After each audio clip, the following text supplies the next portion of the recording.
That day, Sarah woke up with a heavy sense of foreboding.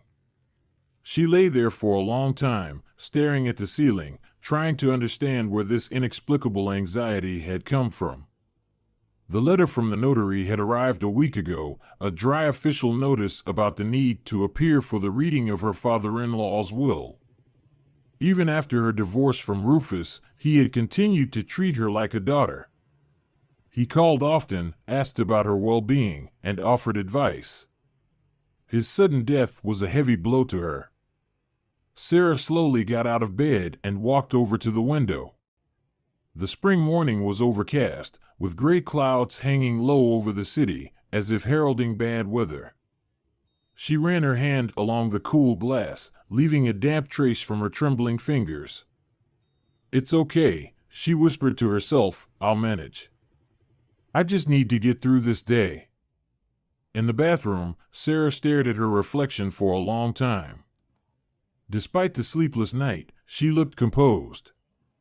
A strict business suit, neat makeup, her hair styled into an elegant bun. Only her eyes held a hidden anxiety that no mask of confidence could conceal. The taxi arrived exactly on time. The driver, an elderly man with a kind face, nodded understandingly when she told him the address of the notary's office. "Don't worry too much, dear," he said, catching her tense gaze in the mirror. "Everything will work out." Sarah gave a weak smile in response. And if only it were that simple. 3 years ago, she had left her husband after discovering his affair with a young secretary. The divorce had been hard. Her mother-in-law, Betty, could not forgive her for leaving her beloved son. The car stopped in front of an old mansion in the city center. Sarah paid the driver and, taking a deep breath, headed toward the massive oak door. Each step felt difficult, her legs as if filled with lead. A suffocating silence filled the notary's reception area. The secretary, a young woman with a neat name tag reading Gwen, smiled warmly. "Good morning. Are you here for Bruce? Please, come in, they're waiting for you." Sarah's heart skipped a beat. So, she wasn't the first. Who else is behind that door? She had a feeling she already knew. The office door opened silently. Sarah froze in the doorway, feeling the ground slip away from beneath her.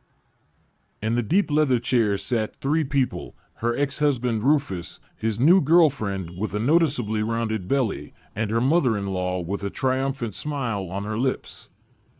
"Please, come in, Sarah." The notary's voice brought her out of her stupor. Bruce, a silver-haired man with an attentive gaze, gestured to an empty chair. Sarah slowly sat down on the edge of the seat, trying not to look at the others. "Well, now that everyone is here, let's begin the reading of the will." The notary pulled a document from his folder. The will was written by John Diaz a month before his death. It was notarized by me and is fully compliant with the law. Sarah felt a chill run down her spine. The last time she had seen her father-in-law was 2 months ago. He had seemed thoughtful, talking a lot about life, about how important it was to forgive. Now, those words took on new meaning. "I, John Diaz, the notary began reading, being of sound mind and memory, hereby make this will." Sarah closed her eyes. Before her inner vision appeared the face of her father-in-law. The kind wrinkles around his eyes, his wise smile. How often he had told her, "Don't worry, daughter, time will set everything right." "All of my property," the notary continued, "including the apartment in the city center, the country house, the bank accounts, and my shares in the company, I bequeath to." A ringing silence filled the room. Sarah felt the triumphant gaze of her mother-in-law, heard Rufus nervously tapping his foot. His new companion, whose name, it seemed, was Viola, was caressing her stomach with a self-satisfied smile. "To my former daughter-in-law," the notary finished. It felt like a bomb had gone off in the room. Betty jumped out of her chair. What? This is a mistake. It can't be. Rufus turned pale, his hands clenched into fists. Viola blinked in confusion, not understanding what was happening. There is no mistake, the notary replied calmly. The will was made according to all the rules. Please, let me continue. Sarah sat, stunned by the news. She couldn't believe what was happening. Could it be that her father-in-law? Provided that, the notary raised his hand, signaling for silence. Sarah will take over the company and continue the projects I started. This is ridiculous, Betty laughed nervously. She knows nothing about construction. Rufus worked with his father for 10 years. He knows every project. Sarah slowly turned toward her former mother-in-law. A wave of anger rose within her. Not for herself, but for her father-in-law, who was now being painted as a senile old man. You're mistaken, Betty, her voice was calm and firm. I worked in the company as the chief economist for 5 years. John personally taught me all the intricacies of management. And I reviewed every major contract for the last 3 years, even after the divorce. Rufus flinched as if slapped. He thought his father was simply feeling sorry for his ex-daughter-in-law. There's something else, the notary said, pulling out a second envelope. A personal letter for Sarah. Sarah took the envelope with trembling hands. On the white paper was a familiar handwriting. Dear girl, if you are reading these lines, then I am no longer here. I am sorry for not telling you about my decision sooner. I have watched you and Rufus for a long time. You turned out to be stronger, wiser. When everything was falling apart, you didn't give up, you didn't seek revenge. You continued to work, to learn, to grow. My son, on the other hand, chose the easy way. He thought everything would come to him by itself. I am to blame. His mother and I spoiled him too much. Perhaps this will be a lesson for him. Sarah lifted her eyes from the letter. Rufus sat low, his head down. Viola was nervously fiddling with the edge of her blouse. And her mother-in-law? The hatred in her gaze was so palpable that Sarah involuntarily shuddered. I protest this will. Betty jumped up. My husband wasn't himself, he was deceived. Sit down, the notary said firmly. The will was made in the presence of witnesses. John underwent a medical examination before signing it. All the documents are in perfect order. Sarah folded the letter and tucked it into her purse. A strange sense of calm washed over her. Now, she understood. Her father-in-law had been preparing her for this.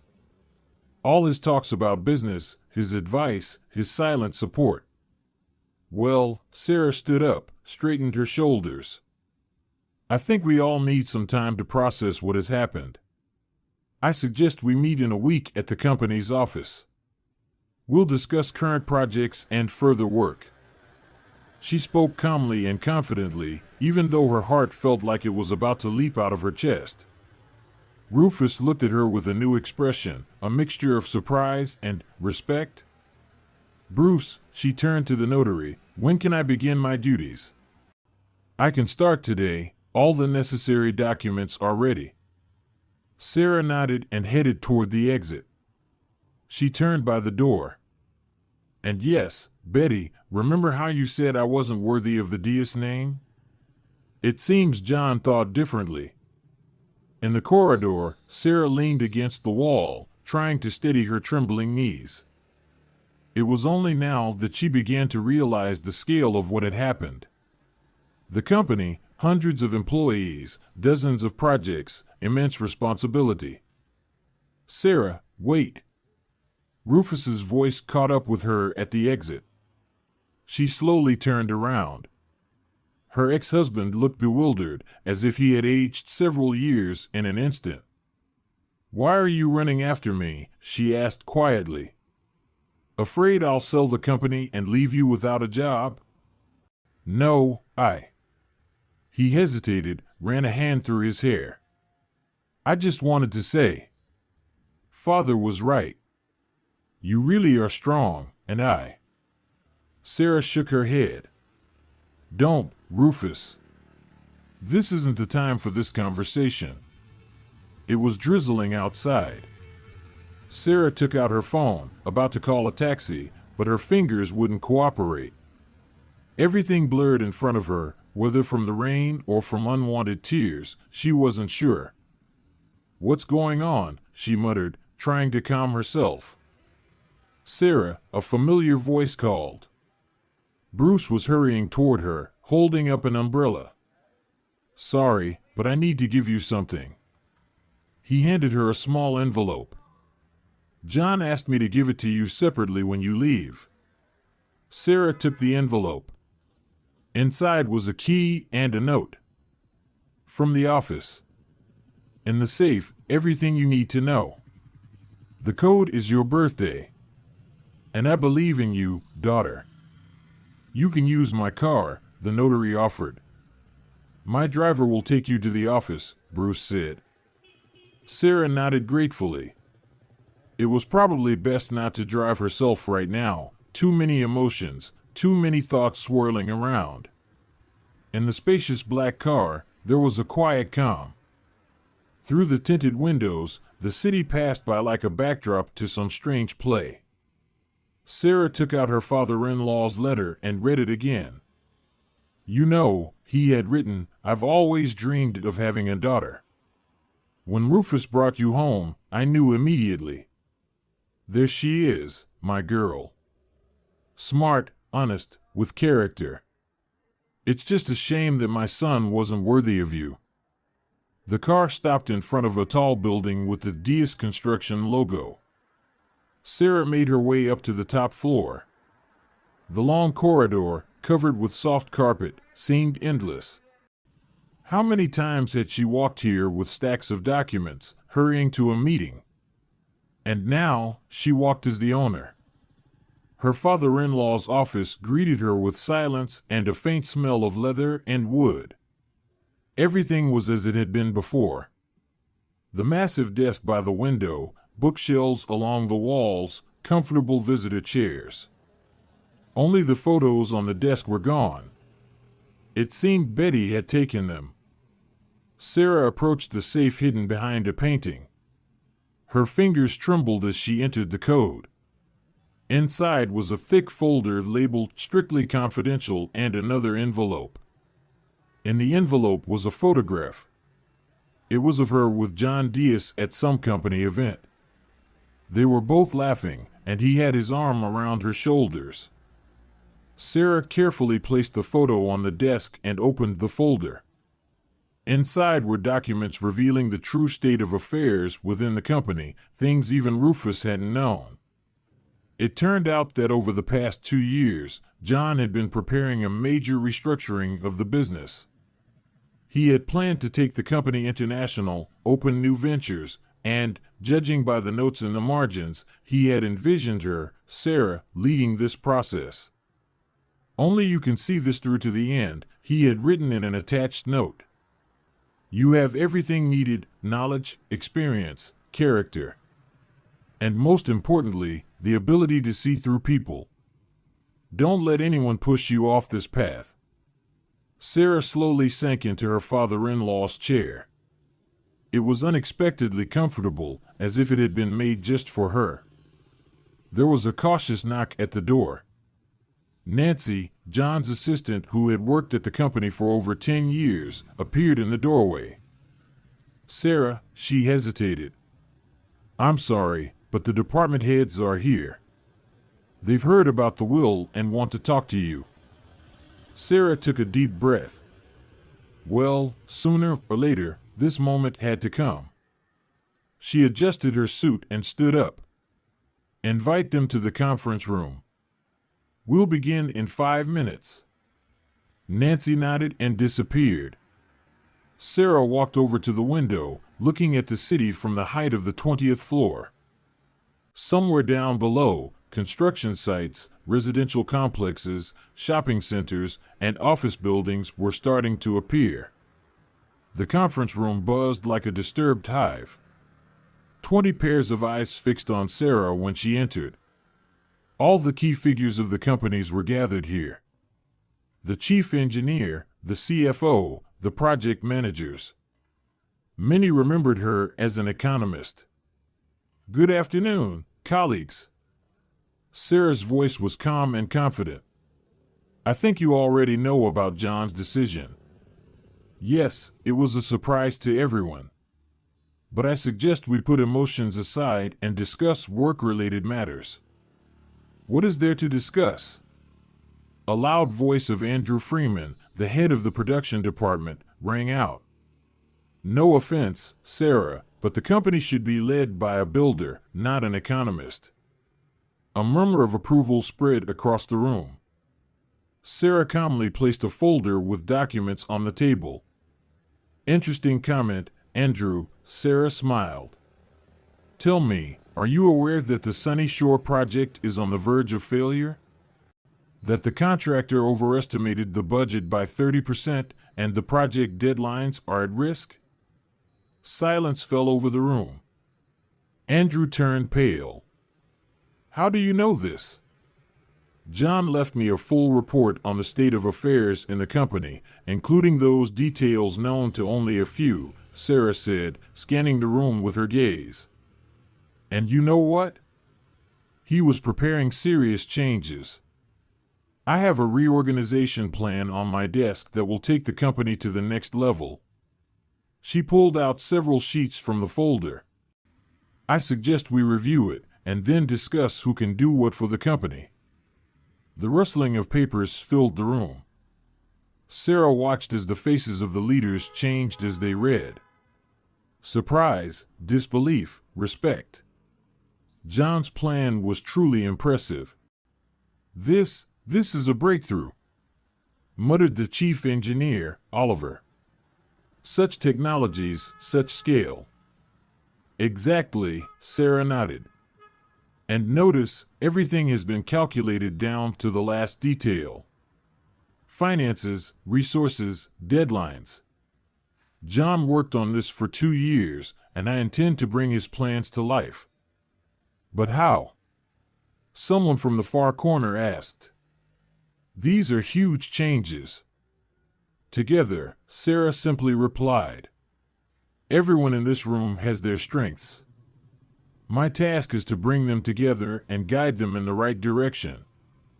"And what about the current projects?"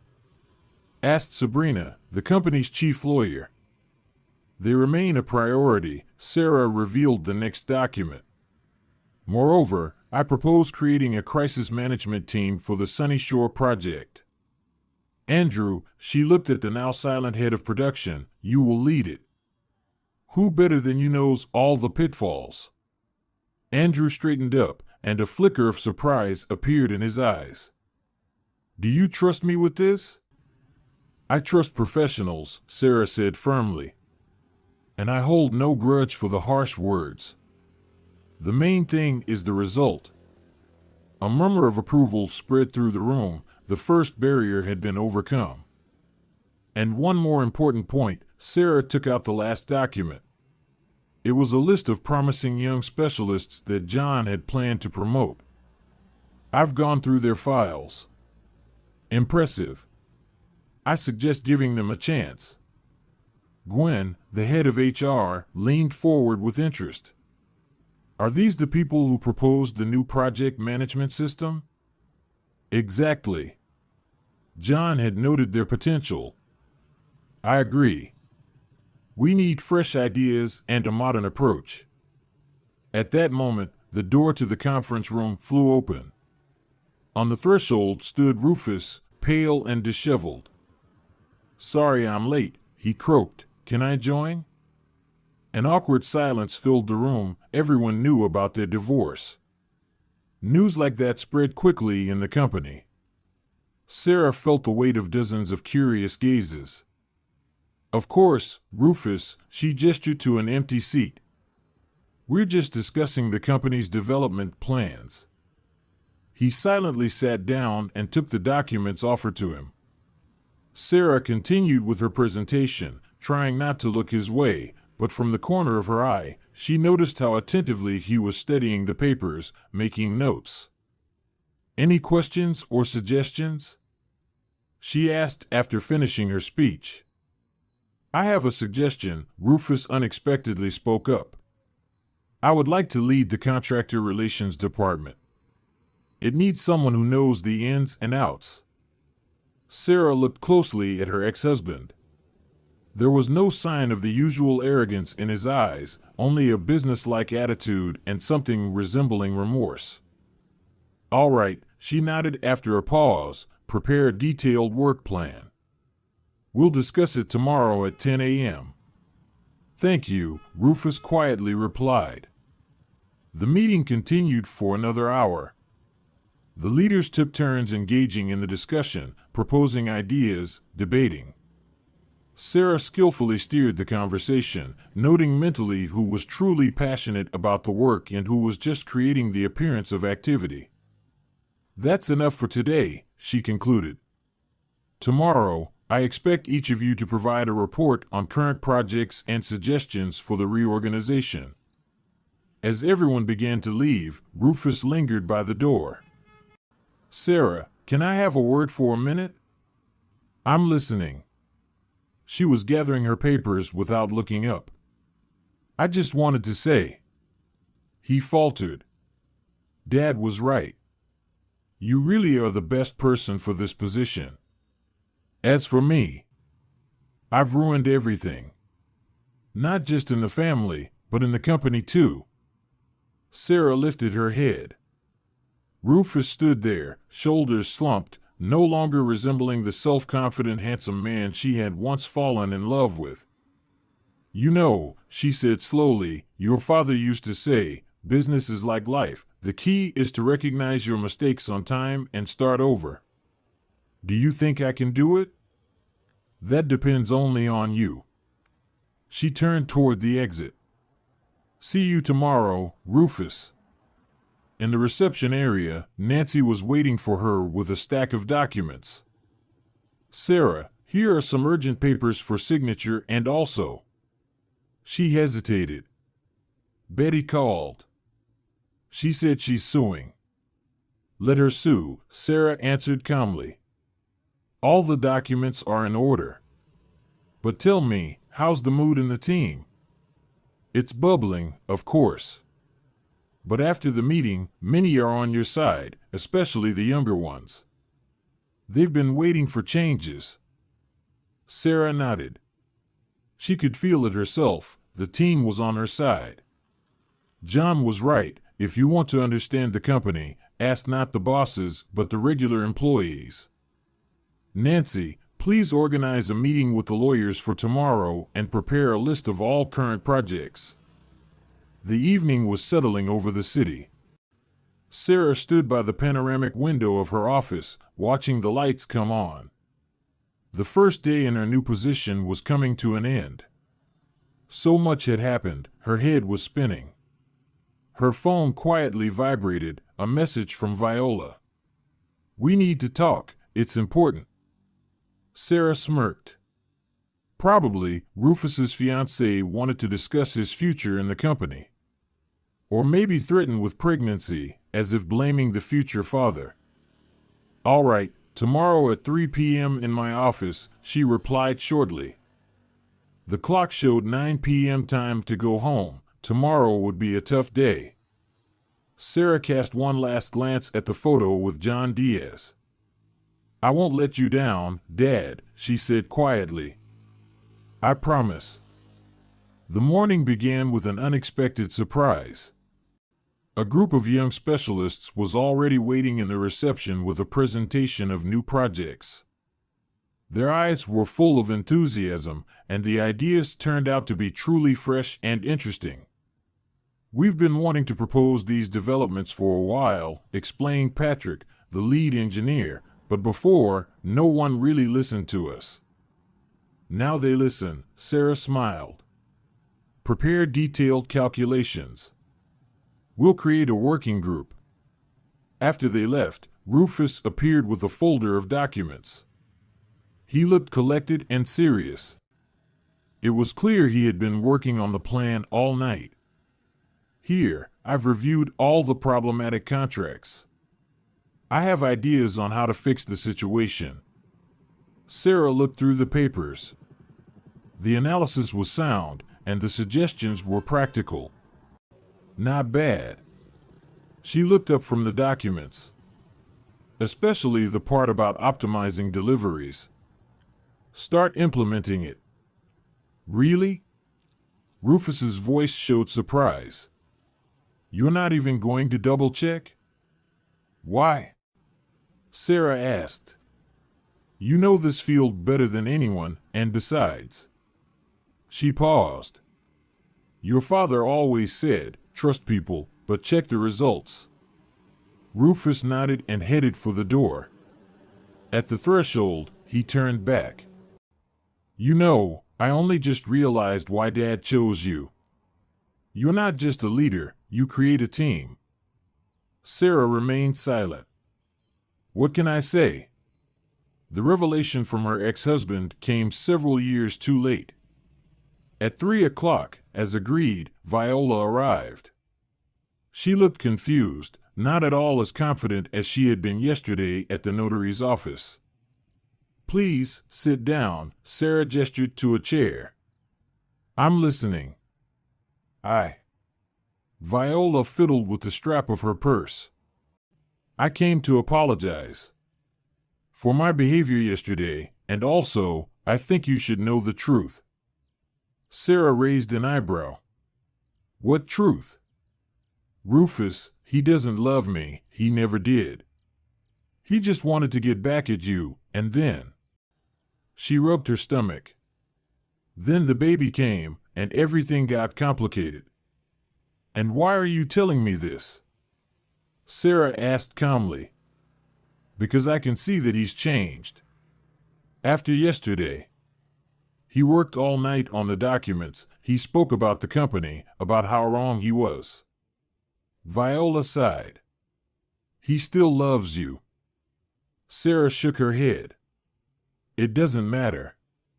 The past is in the past. What matters now is whether he can handle his new responsibilities, whether he can live up to the trust. What about? You're having a baby, Sarah gently interrupted. That's the most important thing. The rest is just work. Viola stood up, barely holding back tears. Thank you for listening.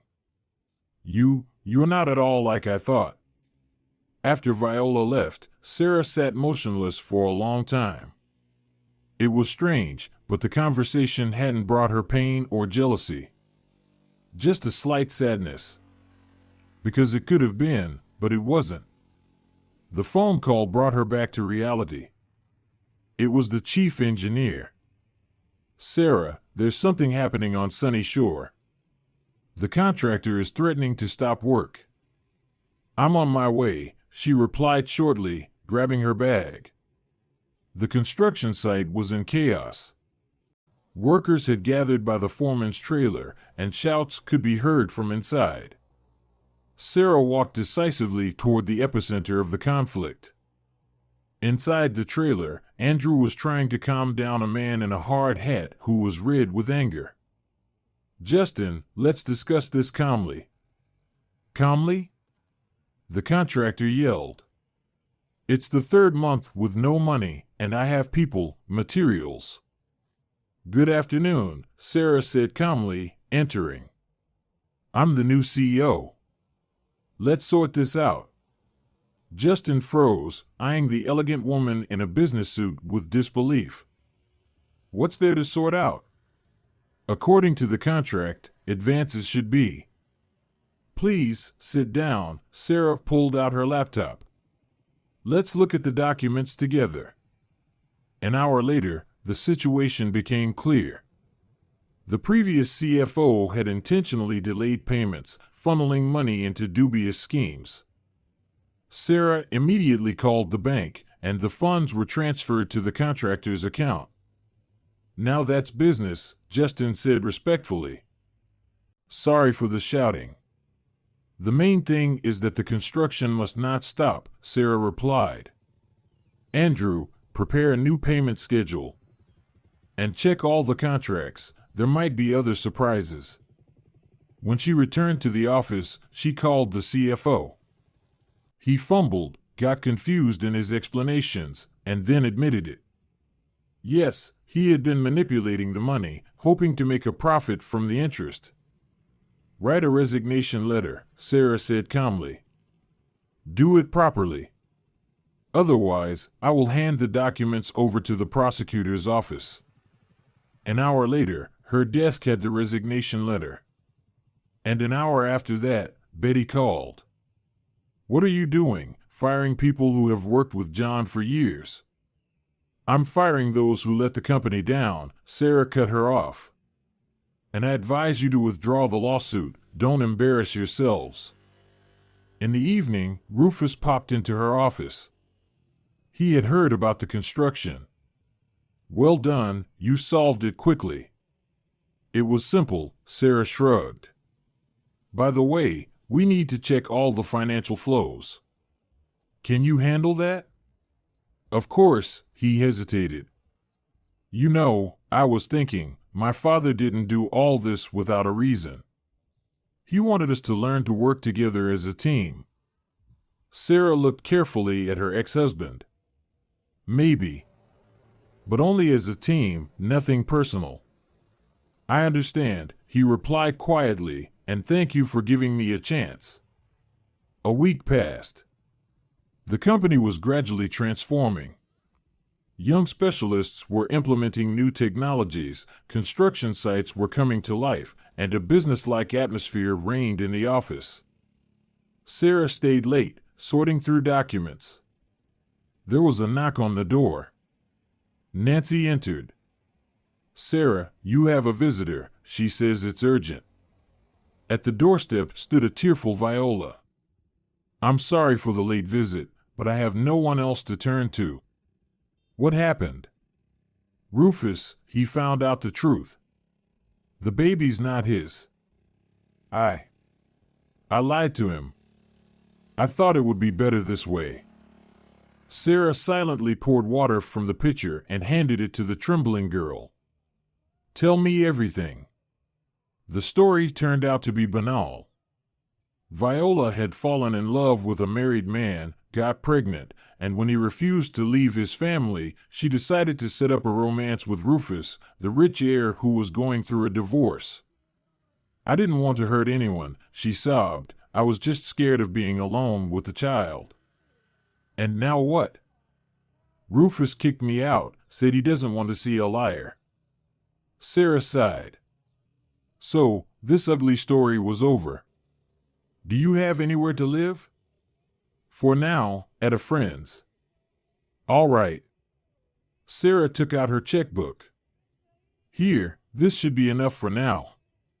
And a piece of advice, start your life from a clean slate, without lies." The next morning, Rufus didn't show up at work, didn't answer calls, and didn't read messages. Sarah felt that something had to be done. After all, they were not just ex-spouses, but also business partners. By lunchtime, she knew where to find him, a small cafe in an old courtyard, their favorite place back in their student days. Rufus was sitting at a far table, disheveled, unshaven. "May I sit?" she asked. He silently nodded. Sarah ordered 2 coffees. "You know," Rufus finally spoke, "I really wanted to fix everything. I thought, this is it, a new life, family, a child. But it turned into another lie." Sarah quietly finished his sentence. "How did your father manage to figure everything out?" "He saw it coming. He just knew how to see people," Sarah replied, "and he believed that anyone could change, even you." "Do you think I can change?" "It all depends on you. But right now, it's not the time to hide." There are serious projects on the table, and the team is waiting for decisions. Rufus lifted his head. Do you really still trust me? I trust the professional you can become if you stop feeling sorry for yourself and start working. He finished his coffee and straightened up. Thank you for everything. I'll be at the office in an hour. Sarah nodded. Something told her that this time, Rufus would really change. Days turned into weeks. The company was transforming before their eyes. New projects, modern technologies, a young, energetic team. Everything John had dreamed of was coming to life. Rufus threw himself into his work, and his department was showing the best results. He seemed to have matured, becoming more serious and responsible. Betty withdrew the lawsuit, probably realizing the futility of the endeavor. Now, she occasionally appeared in the office, silently watching the ongoing changes. One evening, she came to see Sarah. You know, I was wrong. John always knew how to see the important things in people. And he saw a true leader in you. Sarah looked up from the papers. Thank you. That means a lot to me. I've been thinking. Betty sat down in the chair. I still have a lot of photos of John, many photos. From the company's early days, the first construction projects. Maybe you'd want them for the museum? A museum? Sarah was surprised. Well, yes, you wanted to create a company history museum. The younger generation would benefit from knowing how it all began. Sarah smiled. Indeed, that had been part of John's plans. To create a museum and show the company's journey from a small firm to a construction giant. Of course, I would be grateful. And please, remain as an advisor. Your experience is invaluable. Betty's eyes filled with tears. Do you really want that? Yes, truly. Family is the most important thing. John always said that. A month later, the company celebrated the completion of the Sunny Shore project. The residential complex was delivered ahead of schedule, and all the apartments were sold out. At the grand opening, the entire team gathered. Sarah stood on stage, looking out at the audience, where those who believed in her and helped fulfill her father-in-law's dream were seated. Today is a special day, she began. We're not just handing over a new project. We've proven that together, we can accomplish anything. Each of you has put a piece of your soul into this project. In the front row sat Betty, secretly wiping away her tears. Next to her was Rufus, poised, confident, completely different from the lost man in the cafe. I want to announce, Sarah continued, that this building will bear John's name, the man who taught us the most important lesson, believe in people. After the ceremony, Rufus approached Sarah. Great speech, and everything went perfectly. Thank you, you did great too. The contractor collaboration project exceeded expectations. You know, I was thinking. He hesitated. Maybe we could have lunch sometime. Just as partners, discuss new ideas. Sarah shook her head. It's not necessary, Rufus. We work well together. Let's not complicate things. I understand, he smiled sadly. You're right, as always. Not as always, just right now. She watched her ex-husband leave and thought how strange life was. Sometimes, you have to lose everything to find yourself. Late in the evening, Sarah returned to her father's office. She sat in his chair, took out an old photo, the one from the company party. They were both smiling, happy, unaware of what was ahead. You know, Dad, she said softly, you were right about everything. I managed it. We managed it. The phone rang on the desk. A new project, new tasks, New challenges. Life went on. Outside the window, the city stretched into the night. Thousands of lights, dozens of construction sites, hundreds of plans for the future. Her city, their city. Footsteps were heard in the hallway as Nancy brought in the evening mail. "Sarah, here's an offer from international partners. And also, the sketches for the museum are ready." "Great," Sarah set the photo aside. "Let's take a look." The next day, the board of directors gathered in the conference room.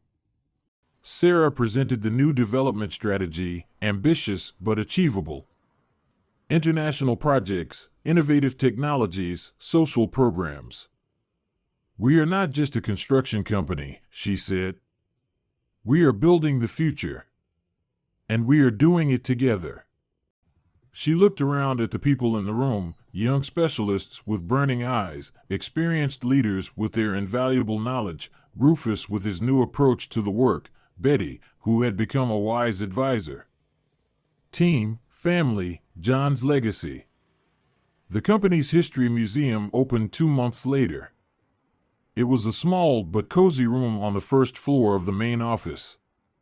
The walls were decorated with photographs, the first construction sites, important moments, and the people who made history.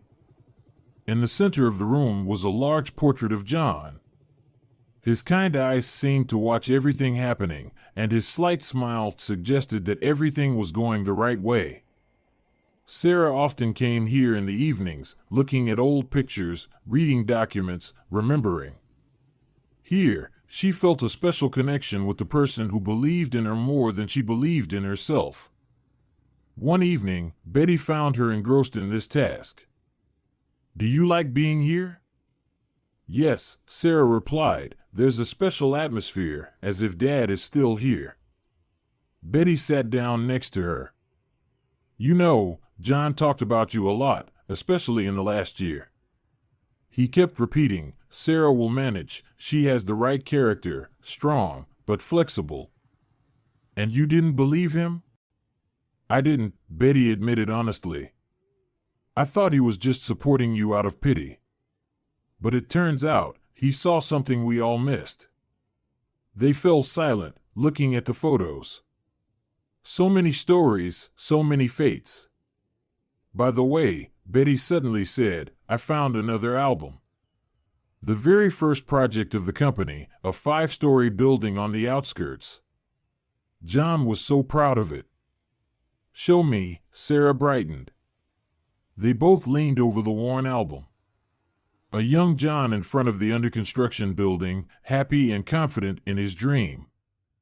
"And I remember this story," Betty smiled. "There was no money, the workers wanted to leave. John spent the whole night talking to them, convincing them to believe in the project." "And they believed?" "He knew how to convince them," Sarah nodded. "Because he believed himself." "How are you now?" Betty said quietly. The same tone, the same look. Sarah felt a lump form in her throat. So many years had passed, yet the memory of her father-in-law remained vivid, growing even brighter. At the door of the museum, Rufus appeared. "Here you are. There's a delegation downstairs, new partners from another city." "I'm coming," Sarah stood up. "Betty, thank you for the album. We'll add it to the exhibition." "Wait," Betty called after her. "There's something important on the last page." Sarah opened the album. On the last photo was the same first building, now completed, and under the picture, a note written by John: "The important thing is not the walls, but the people. The walls will fall, but the people will remain. Believe in them, and they will move mountains." "As always, he was right," Sarah whispered. "It's all about the people." Voices could be heard outside the door. The company was growing, developing, attracting new partners. But the foundation remained the same, the team created by John Diaz and united by a common goal. "It's time," Betty smiled. Go, darling. You're doing everything just as John wanted. Sarah nodded and headed for the door. She turned around at the threshold. The portrait of her father-in-law seemed to glow in the light of the setting sun. She felt like he winked. Just like he always did before important meetings. I won't let you down, she mouthed silently. In the conference room, the guests were waiting, leaders of a large company interested in joint projects. Sarah scanned her team, Rufus with a folder of documents, young specialists with a presentation, experienced department heads. Good afternoon, colleagues, she began. I'm happy to welcome you to the company. She spoke confidently and calmly, introducing the team and talking about the projects, and she saw how the guests' eyes lit up. They could feel the special atmosphere that set this company apart from the others. An atmosphere of trust, professionalism, and belief in a shared mission. John's legacy, amplified by new energy. After the meeting, Rufus stayed behind. It went great, they're definitely impressed. Yes, Sarah nodded. The key now is not to disappoint their expectations. We won't disappoint, he said confidently. We have the best team. Sarah looked at her ex-husband. How much he had changed over these months. The arrogance had disappeared, replaced by the confidence of a true professional. You know, Rufus suddenly said, I want to apologize. For everything. I was foolish, selfish. No need, Sarah gently interrupted. The past is behind us. What matters now is that we've learned to work together. That's what's important. In the evening, Sarah returned to the museum, sat on the bench in front of her father-in-law's portrait, and took out his last letter. I'm proud of you, daughter. You've managed to keep the most important thing, the ability to believe in people, no matter what. This is the quality that makes a true leader. I know it won't be easy. Rufus, Betty, they won't understand at first. But you'll manage. Because you stand for what's true, and truth always prevails. Outside, dusk deepened, and the city lit up with lights, dozens of new buildings glowing in the dark with warm windows. A gentle knock came at the door. Nancy entered. Sorry to bother you, Sarah. The young specialists are asking for 5 minutes. They say they have an interesting idea. Let them in, Sarah smiled, hiding the letter. Patrick and his team rushed into the museum with bright eyes. Sarah, we've got it. We can make a virtual tour of all the company's projects, from the first 5-story building to the latest projects. And we can add stories from the old employees, Christina chimed in. We have so much interesting material. Sarah looked at their excited faces and thought, this is it, the future of the company. Young, talented, full of ideas. Great idea, she said. Prepare the project, just add something else. What exactly?